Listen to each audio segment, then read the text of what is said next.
Back to the channel. Wanted to do a quick video today talking about the eternal question: what should I do? Should I get my GMRS license? Should I get my amateur radio license? Should I get MURS radios? How about these rapid radios that I've seen? What should I do to prepare for an emergency? I mean, if the cell phones go down, what should I use? And that is not a one size fits all question. Um, there are definitely a lot of wrinkles to that. First off, MERS is an interesting service. It's down in the 2 meter range, just a little above amateur 2 meters, frequency range in the 150s. And there are 5 channels. There's not a lot of activity there, which is kind of neat. You're limited to 2 watts, I believe, output power, which I'm a little disappointed by personally. I would love to see greater wattage allowance there. Um, but the radios have been tended to be a little more expensive.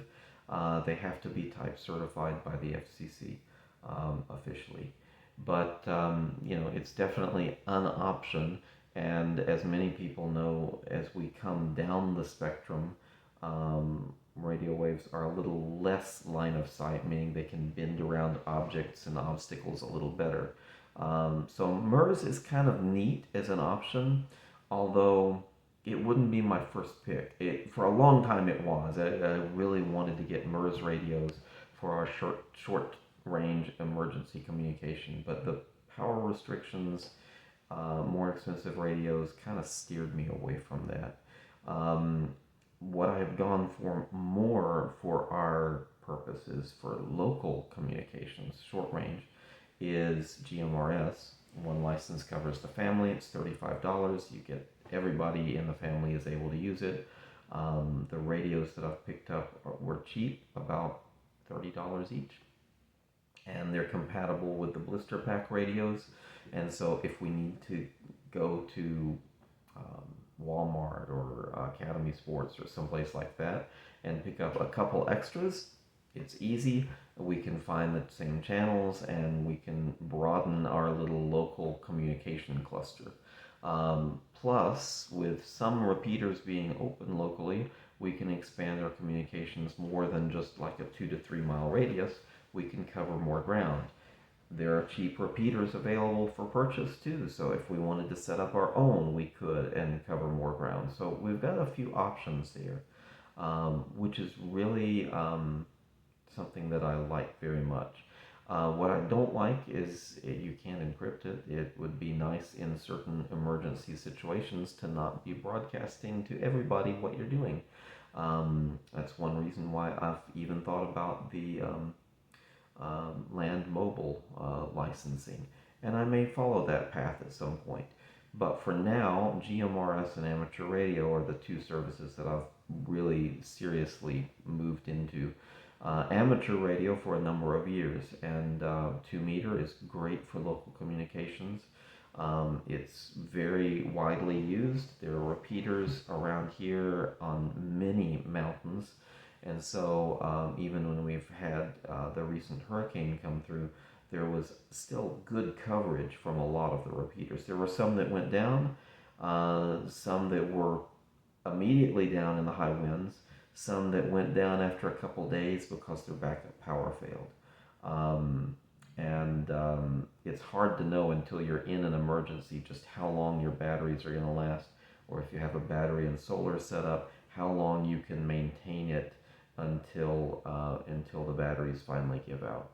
But 2 meter and 440 are really priceless for local communication support in an emergency. But that's integrating with other people.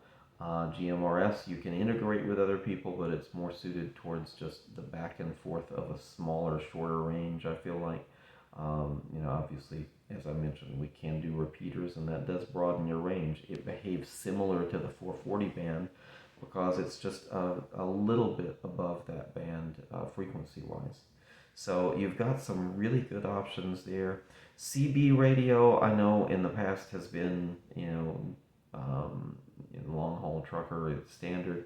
I think more and more today, GMRS has replaced a lot of that.